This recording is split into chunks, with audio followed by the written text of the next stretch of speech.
Assalamu alaikum. Good evening, everyone.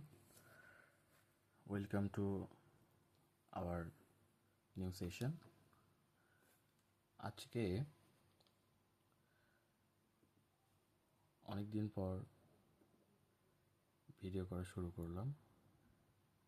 ইনশাল্লাহ এরপর থেকে কন্টিনিউয়াস ভালো ভালো ভিডিও আসবে। আপনারা সাথেই থাকবেন এবং যে কোনো আপডেট পেতে চ্যানেলটাকে সাবস্ক্রাইব করে রাখবেন। ধন্যবাদ।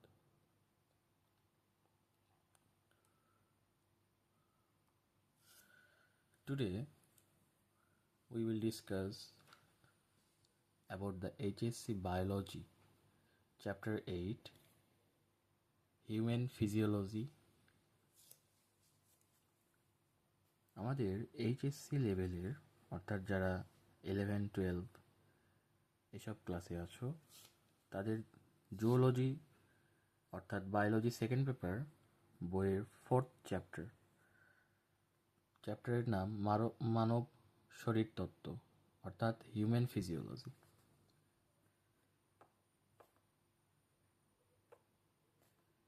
Human physiology.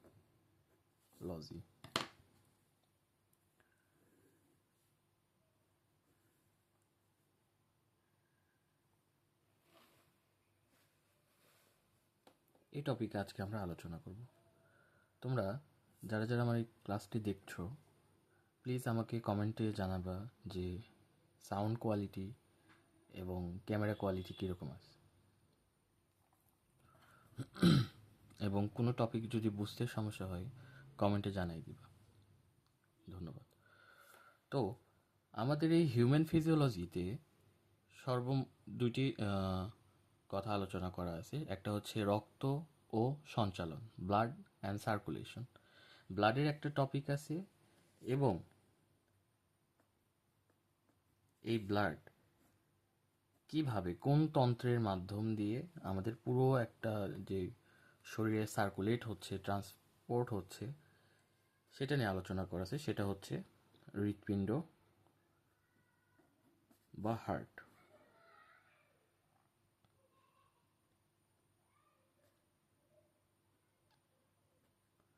হৃৎপিণ্ড।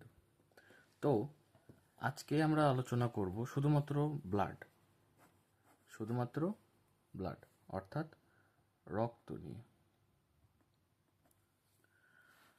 তো আমাদের আলোচনার টপিক আজকে এই রক্ত। আমরা পরবর্তী সেশনে আলোচনা করব হার্ট নিয়ে। তো আজকে আমরা আলোচনা করব রক্ত বা ব্লাড। তো ফার্স্টে আমরা জেনে নিই যে এই রক্ত আসলে কিভাবে পরিবহন হচ্ছে। কারণ রক্ত তো এক ধরনের তরল পদার্থ। এই তরল পদার্থটা তো আর এমনি এমনি যাইতে পারবে না, এরও একটা গতিপথ আছে, এরও একটা যাতায়াত রাস্তা আছে। হ্যাঁ, তো রক্ত যেই তন্ত্রের মাধ্যমে প্রবাহিত হয় তাকে বলা হয় রক্ত সংবহন তন্ত্র। রক্ত সংবহন তন্ত্র। এই রক্ত সংবহন তন্ত্র দিয়ে রক্ত আমাদের পুরো শরীরে প্রভাবিত হয়। এই রক্ত সংবহন তন্ত্র আবার দুই প্রকার। কয় প্রকার? দুই প্রকার। একটি হচ্ছে ব্লাড এবং ব্লাডের যে ভিতরের যে আরও রক্ত কণিকা ছাড়াও আরও যেসব পদার্থ আছে সেগুলো যেই মাধ্যম দিয়ে পরিবহন হবে সেটি একটা। তো সংবহন তন্ত্রের একটা টপিক বা একটা পয়েন্ট সেটা হচ্ছে রক্ত সংবহন তন্ত্র, আর সেকেন্ড যে পয়েন্ট সেটা হচ্ছে লসিকা সংবহন তন্ত্র। লসিকা সংবহন তন্ত্র। তো তো আমাদের শরীরে যতগুলো সংবহন তন্ত্র আছে তাদের মধ্যে সবথেকে বৃহৎ হচ্ছে দুটি সংবহন তন্ত্র। একটি হচ্ছে রক্ত সংবহন তন্ত্র, আরেকটি হচ্ছে লসিকা সংবহন তন্ত্র। তো এই লসিকা সংবহন তন্ত্র বা রক্ত সংবহন তন্ত্র কিছু ভাগ আছে, যেমন শিরা, উপশিরা, তারপরে হচ্ছে মহাশিরা, ঠিক একইভাবে ধমনী, হ্যাঁ, এগুলো মাধ্যমে রক্ত পরিবহন হয়। ঠিক একইভাবে লসিকা, লসিকা নালী, লসিকা তন্ত্র, হ্যাঁ, লসিকা গ্রন্থি, এগুলো আমরা আস্তে ধীরে সব কিছু জেনে নিব। তো প্রথমে আমাদের যে মেইন আলোচনা টপিক সেটা হচ্ছে রক্ত। রক্ত এর সম্পর্কে কিছু বেসিক ইনফরমেশন আছে, কিছু বেসিক ইনফরমেশন আছে। সেটি হচ্ছে, প্রথমে রক্ত কি? মনে রাখতে হবে রক্ত এক ধরনের তরল যোজক কলা। এই যোজক কলাকে আমরা ইংরেজিতে বলি কানেকটিভ টিস্যু। কানেকটিভ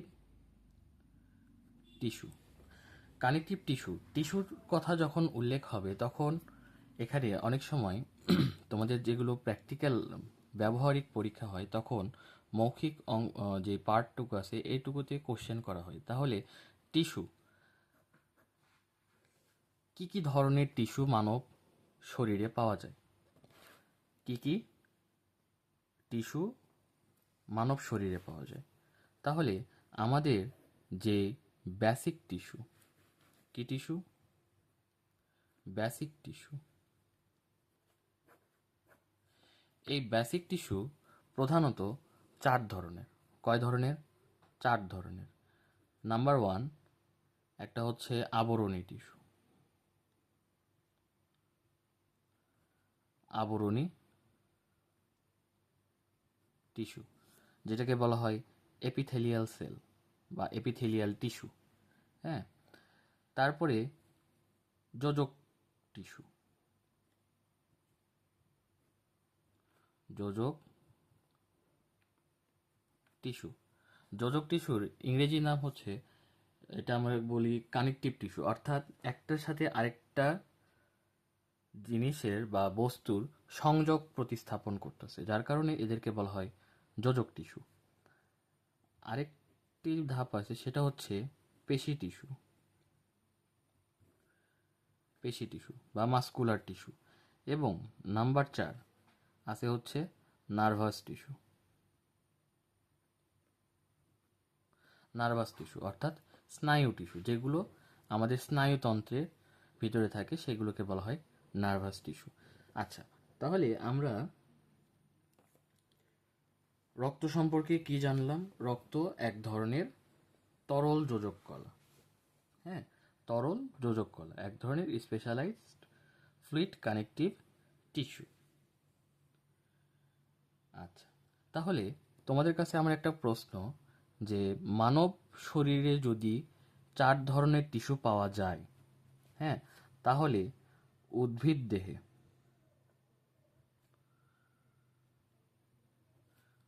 উদ্ভিদ দেহে কয় ধরনের টিস্যু থাকে?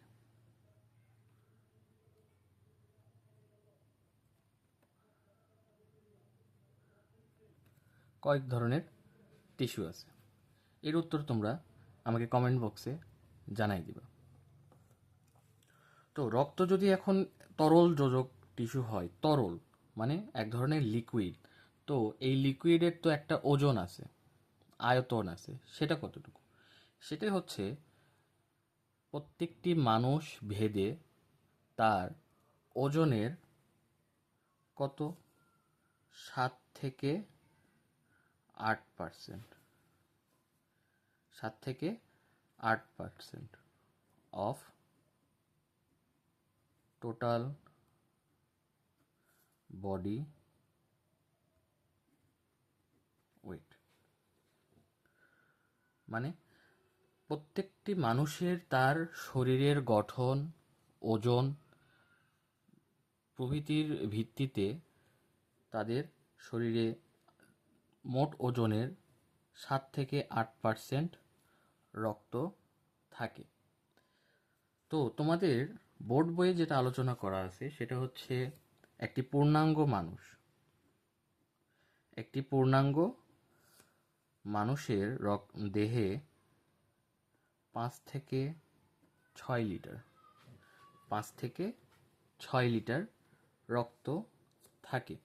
এখানে পূর্ণাঙ্গ মানুষের কথা বলা আছে, কিন্তু যেটা অ্যাকচুয়াল তোমাদের জানতে হবে সেটা হচ্ছে ছেলেদের ক্ষেত্রে এক ধরনের হয়ে থাকে, মেয়েদের ক্ষেত্রে এক ধরনের হয়ে থাকে। কারণ ছেলেদের সব কিছু শরীরের মধ্যে বেশি বিদ্যমান আছে। কেন?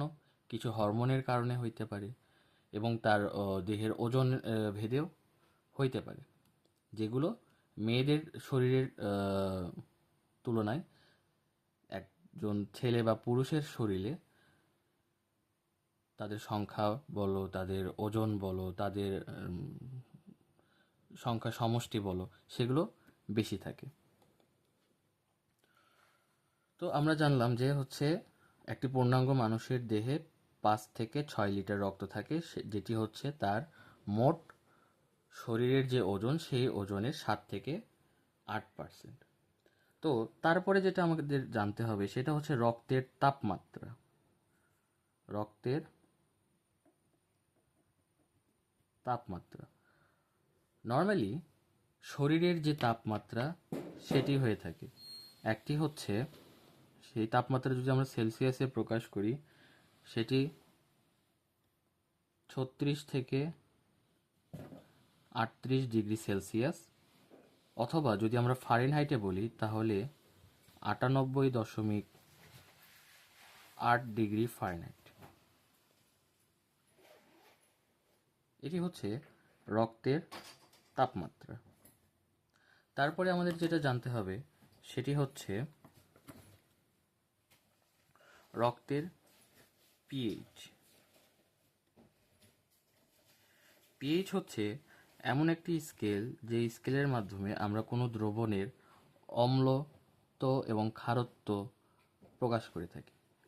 তো রক্তের পিএইচ সাধারণত 7.35 থেকে 7.45 পর্যন্ত হয়ে থাকে, কিন্তু কিছু অবস্থা ভেদে এই পিএইচ পরিবর্তন হইতে পারে।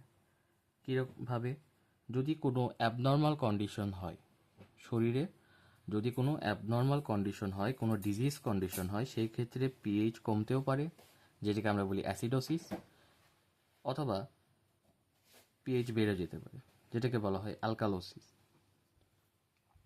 তো এগুলো সম্পর্কে আমরা পরবর্তীতে আলোচনা করব। এবং পিএইচ এর পরে আমাদের যেটা জানতে হবে সেটি হচ্ছে আপেক্ষিক পুরুত্ব।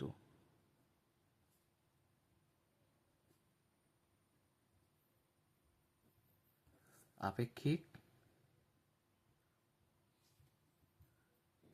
পুরুত্ব। আমরা জানি যে পানির আপেক্ষিক পুরুত্ব হচ্ছে 1, কিন্তু আমাদের পানির তুলনায় রক্তের ঘনত্ব একটু বেশি, যার কারণে এর পুরুত্ব হচ্ছে 1.065।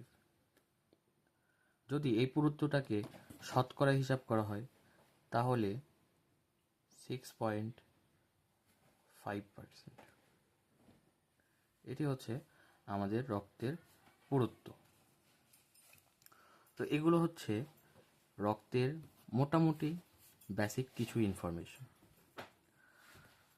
তো আমরা যদি বই ফলো করি বা বইয়ে যদি এক নজর দেখি, তাহলে প্রথমেই রক্ত সংবহন তন্ত্রের সংজ্ঞা দেওয়া আছে, যে তন্ত্রের মাধ্যমে রক্ত বিভিন্ন অংশে দেহের বিভিন্ন অংশে সঞ্চালিত হয়, তাদেরকে রক্ত সংবহন তন্ত্র বলে। এবং এই রক্তটা সর্বপ্রথম 1628 খ্রিস্টাব্দে খ্রিস্টাব্দে একজন ব্রিটিশ ডক্টর উইলিয়াম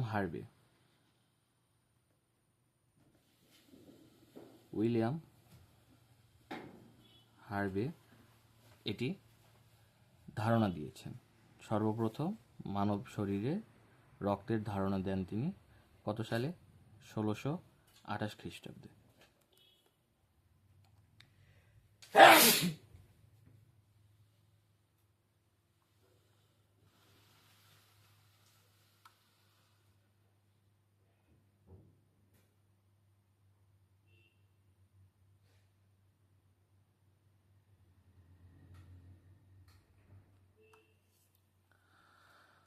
তো আমরা যদি এখন রক্ত নিয়ে যদি পূর্ণাঙ্গ আলোচনা করি তাহলে সেটি এগুলো বইয়ের প্রত্যেকটা লাইনের সাথে সাদৃশ্যপূর্ণ, যেটি হচ্ছে তরল যোজক টিস্যু রক্ত কী, তারপরে হচ্ছে 5 থেকে 6 লিটার একজন পূর্ণাঙ্গ মানুষের শরীরে থাকে, হ্যাঁ, তারপরে হচ্ছে আপেক্ষিক পুরুত্ব, তাপমাত্রা, পিএইচ, তরল, এগুলো সম্পর্কে আমরা ধারণা নিতে পারি।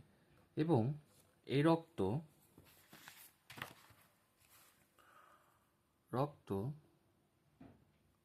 মেইনলি দুইটা ভাগে বিভক্ত। কয়টি? দুইটি। একটি হচ্ছে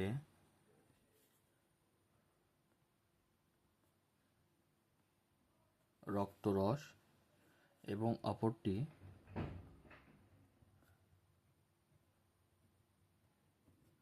কণিকা। তো রক্তরস এবং রক্তকণিকা এই দুটাতে রক্ত বিভক্ত। এই যে রক্তরস এবং রক্তকণিকা, এটা কিভাবে বিভক্ত হইল? এটার জন্য একটি পরীক্ষা করা হয় একটি মেশিনে, যে মেশিনের নাম হচ্ছে সেন্ট্রিফিউজ মেশিন। ঠিক এরকম একটি দেখতে মেশিন। সেই মেশিনে রক্ত সংগ্রহ করে যদি একটি টেস্ট টিউবে সংগ্রহ করা হয়, সংগ্রহ করার পরে যখন এই টেস্ট টিউবটা এই সেন্ট্রিফিউজ মেশিনের প্রতিস্থাপনের পরে সেটিকে ঘোরানো হয়, তো এত জোরে এত স্পিডে ঘোরানো হয় যে রক্ত বিভক্ত হয়ে যায়, হয়ে দুটি লেয়ার তৈরি করে। কয়টি লেয়ার? দুইটি লেয়ার। নিচের দিকে গাঢ় লাল রঙের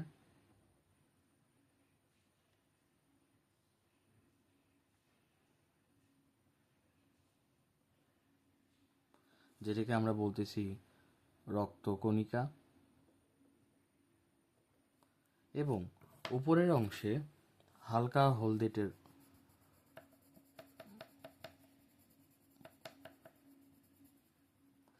এক ধরনের তরল পদার্থ থাকবে, যেটাকে বলা হচ্ছে রস। তো এই রক্তকণিকা এবং রক্তরস কতটুকু? মোট রক্তের 55%, 55% থাকে হচ্ছে রক্তরস, এবং 45% অর্থাৎ 45% থাকবে রক্তকণিকা। এটি আমরা কিসের মাধ্যমে পাই? এটি আমরা রক্ত যে সেন্ট্রিফিউজ মেশিনে তীব্র ঘূর্ণনের মাধ্যমে আমরা রক্তকে দুইটা ভাগে ভাগ করি। একটি হচ্ছে প্লাজমা অর্থাৎ রক্তরস,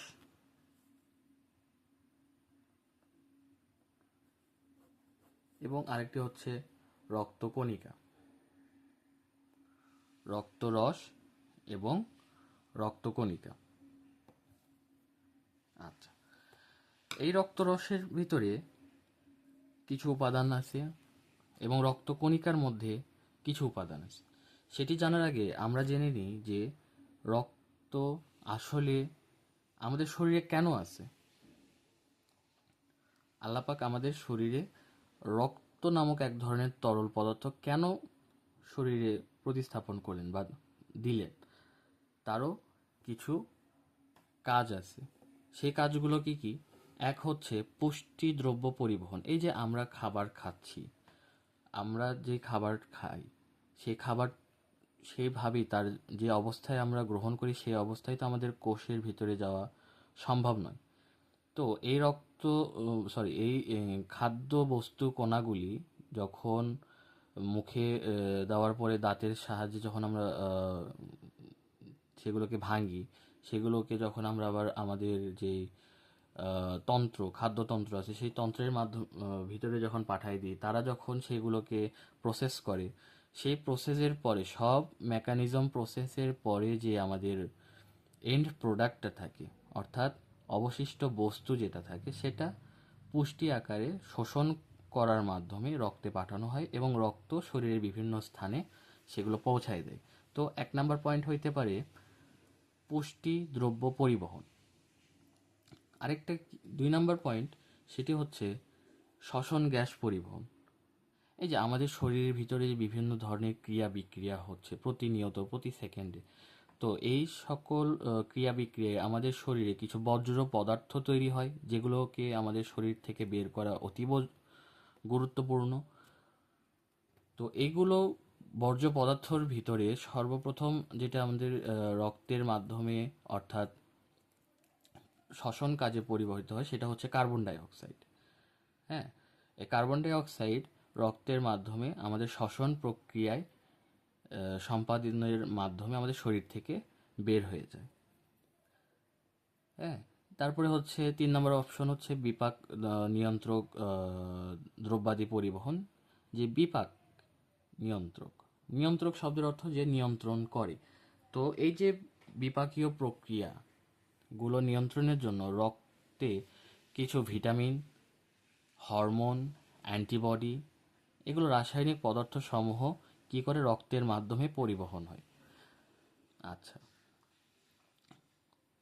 এবং আরেকটা জিনিস সেটা হচ্ছে এখানে ব্যাখ্যা করা আছে, সেটা হচ্ছে আমাদের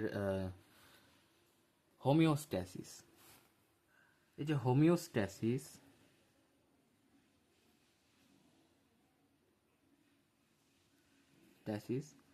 আরেকটা হচ্ছে হিমোস্ট্যাসিস। এই দুটি শব্দ উচ্চারণের ক্ষেত্রে অনেকেরই ভুল হয়। একটা হচ্ছে হোমিওস্ট্যাসিস আর একটা হচ্ছে হেমোস্ট্যাসিস। হোমিওস্ট্যাসিস হচ্ছে হোম শব্দের অর্থ কি? বাড়ি, অর্থাৎ বাসা, এর ভেতরে। তাহলে শরীরের ভেতরের, আর স্ট্যাসিস শব্দের অর্থ হচ্ছে মিউচুয়াল, বজায় রাখা, ভারসাম্য, হ্যাঁ, ইকুইলিটি। তো হোমিওস্ট্যাসিস শব্দের অর্থ হচ্ছে শরীরের ভেতরের যে অবস্থান বা আবহাওয়া বা যেটাই বলো না কেন, অভ্যন্তরীণ ভাবকে বজায় রাখা বা ভারসাম্য টিকে রাখা। আর হেমোস্ট্যাসিস হচ্ছে হিম। হিম শব্দের অর্থ রক্ত। আর এখানে স্ট্যাসিস শব্দের অর্থ বোঝানো হয়েছে তঞ্চন, অর্থাৎ রক্ত তঞ্চন। রক্ততঞ্চন বলতে আমরা বুঝি যে ক্লট, অর্থাৎ রক্ত জমাট বাঁধা, এটাকে আমরা বুঝি।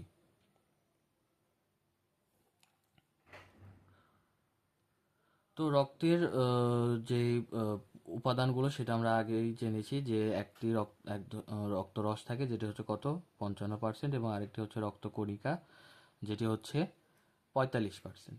রক্তরস হচ্ছে কিছুটা হলুদ রঙের হয়ে থাকে, আমরা যেটা দেখতে পেয়েছি, এবং রক্তকণিকাগুলো হচ্ছে লাল হয়ে থাকে, কারণ রক্তকণিকার ভিতরে কিছু কোষ থাকে, যে কোষগুলো হচ্ছে একটি আরবিসি,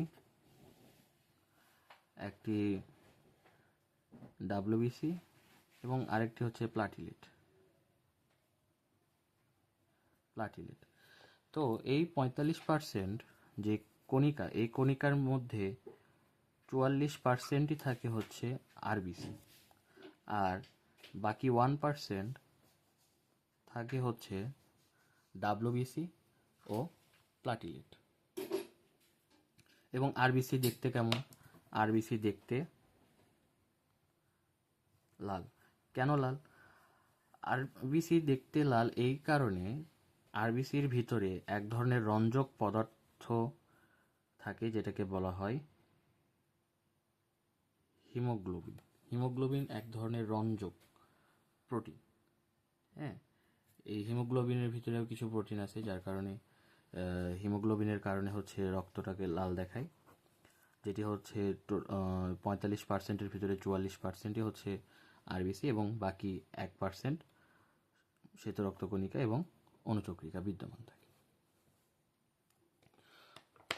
তো তোমাদের যে বোর্ড বই, এই বইয়ে একটি ছক আছে রক্তের। সেখানে যদি তোমরা দেখো তাহলে দেখতে পারবে হচ্ছে রক্তরস 55%, রক্তকণিকা 45%। এই রক্তরসের ভিতরে হচ্ছে 90 থেকে 95 পানি, 90 থেকে 95, আবার কোনো কোনো বই 92 আছে শতাংশ কি থাকে, পানি থাকে। ঠিক আছে, এবং এর সাথে কি থাকে, এর সাথে 8 থেকে 10% কঠিন পদার্থ। কঠিন পদার্থ থাকে। এই কঠিন পদার্থ আবার দুই ধরনের হয়ে থাকে। একটা হচ্ছে জৈব অর্গানিক, আরেকটি অজৈব বা ইনঅর্গানিক। অর্গানিক এবং ইনঅর্গানিক। এই ইনঅর্গানিকের মধ্যে, অজৈবর মধ্যে কি কি থাকে? একটি হচ্ছে সোডিয়াম ক্লোরাইড, তারপরে হচ্ছে পটাশিয়াম, তারপরে হচ্ছে ক্যালসিয়াম, তারপরে হচ্ছে আয়রন এবং অন্যান্য পদার্থ থেকে থাকে। এবং জৈব অংশের ভিতরে 3 ধরনের জিনিস থাকে। একটি হচ্ছে protein, plasma protein. Plasma protein. দ্বিতীয় অংশ হচ্ছে নাইট্রোজেন গঠিত রেচন পদার্থ। এবং 3 নম্বর অপশন যেটি, সেটি হচ্ছে অন্যান্য, আদার্স, অন্যান্য দ্রব্য থাকতে পারে। তো আমাদের এই প্লাজমা প্রোটিন, প্লাজমা প্রোটিন, এই প্লাজমা প্রোটিনের ভিতরে যেগুলো থাকে সেটি মনে রাখার জন্য একটু শর্টকাট মেথড ইউজ করতে পারো, যে জিপিএ 5, জিপিএ 5 দিয়ে মনে রাখতে পারবে যে জিতে গ্লোবিউলিন, গ্লোবিউলিন, পিতে হচ্ছে প্রথমবিন,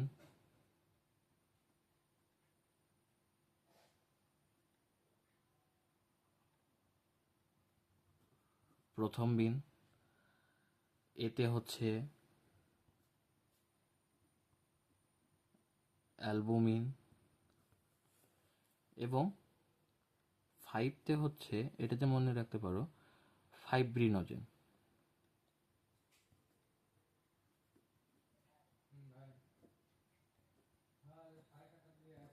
ফাইব্রিনোজেন এটি মনে রাখতে পারি আমরা কিসের মাধ্যমে? জিপিএ এর মাধ্যমে, জিপিএ 5। তাহলে আমাদের এই জিপিএ 5-এর মাধ্যমে আমরা রক্ত রসের ভিতরে যে জৈব অংশের মধ্যে যে প্লাজমা প্রোটিনগুলো আছে সেগুলো হচ্ছে কি কি সেটা আমরা মনে রাখতে পারি। এবং আমরা যে নাইট্রোজেন জাতীয় যে উপাদানগুলো বা রেচন পদার্থগুলো, সেগুলো আমরা কিভাবে মনে রাখতে পারি, সেটা হচ্ছে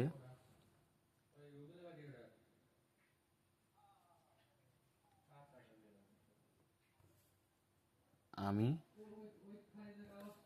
জানি কই, মানে আমরা অনেক সময়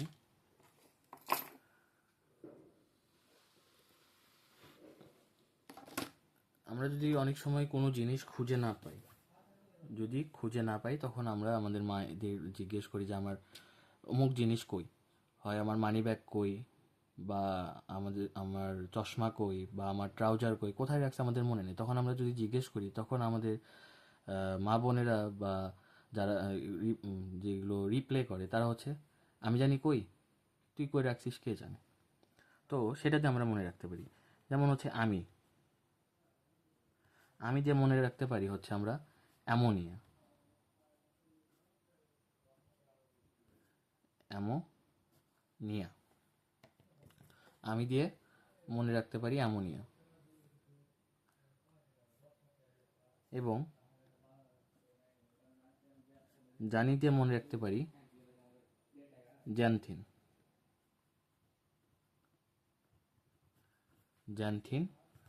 কই, কইয়ের যে ক আছে, এই ক দিয়ে মনে রাখতে পারি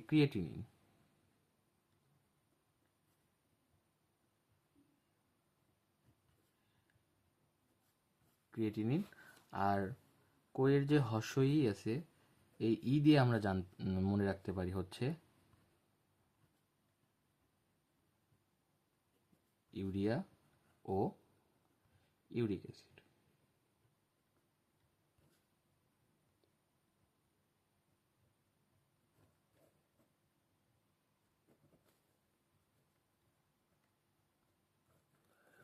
ইউরিক অ্যাসিড।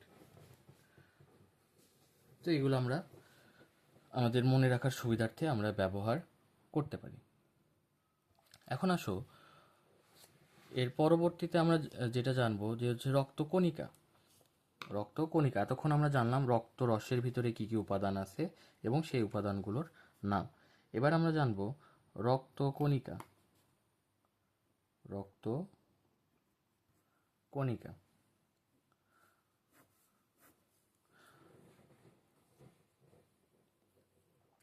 তো রক্তকণিকার মধ্যে আমরা যেটা ফার্স্টেই জানবো সেটি হচ্ছে লোহিত রক্তকণিকা বা আরবিসি, শ্বেত রক্তকণিকা বা ডাব্লিউবিসি এবং অনুচক্রিকা বা প্লাটিলেট। ঠিক আছে, আরবিসি বা লোহিত রক্তকণিকাই থাকবে, এর কোনো ভাগ নেই। অনুচক্রিকা বা প্লাটিলেট সেও একই অবস্থায় থাকবে, কিন্তু ভাগ হয়ে যাবে হচ্ছে শ্বেত রক্তকণিকা বা ডাব্লিউবিসি। এই শ্বেত রক্তকণিকা বা ডাব্লিউবিসি প্রধানত দুই প্রকার। কত প্রকার? দুই প্রকার। তোমাদের বইয়ে লেখা আছে গ্র্যানুলোসাইট এবং অ্যাগ্র্যানুলোসাইট।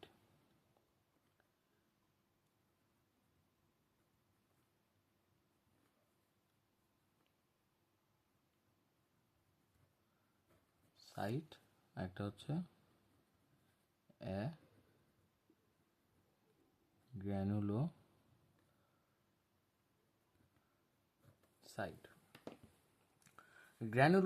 গ্র্যানিউল, এই গ্র্যানিউল শব্দের অর্থ হচ্ছে দানা, আর সাইট শব্দের অর্থ হচ্ছে কোষ। তো গ্র্যানিউল শব্দের অর্থ দানা এবং সাইট শব্দের অর্থ হচ্ছে কোষ। অর্থাৎ যে সকল কোষের গায়ে দানাদার বস্তুকণা থাকবে তাদেরকে আমরা বলতেছি গ্র্যানুলোসাইট, এবং যে সকল কোষের গায়ে দানাদার বস্তুকণা থাকবে না তাদেরকে আমরা বলতেছি অ্যাগ্রানুলোসাইট। তো গ্র্যানুলোসাইট প্রধানত 3 প্রকার এবং অ্যাগ্রানুলোসাইট 2 প্রকার। তো অ্যাগ্রানুলোসাইট কি কি? সেটি হচ্ছে মোনোসাইট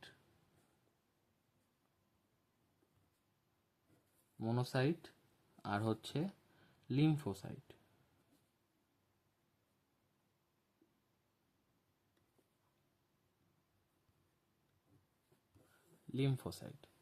লিম্ফোসাইট হচ্ছে যে কোষগুলো থেকে হচ্ছে লিম্ফ বা লসিকা আসে।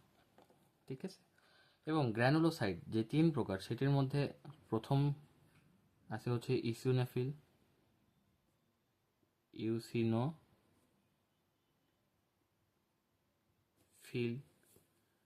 তারপরে হচ্ছে বেসোফিল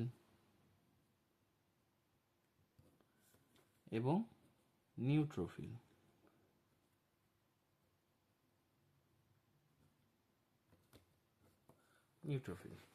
তো এই 5 ধরনের কোষ আমরা কই দেখতে পাই? আরবিসির ভিতরে দেখতে পাই, অর্থাৎ শ্বেত রক্ত কণিকার ভিতরে আমরা এই 5 ধরনের কোষ দেখতে পারি। আচ্ছা,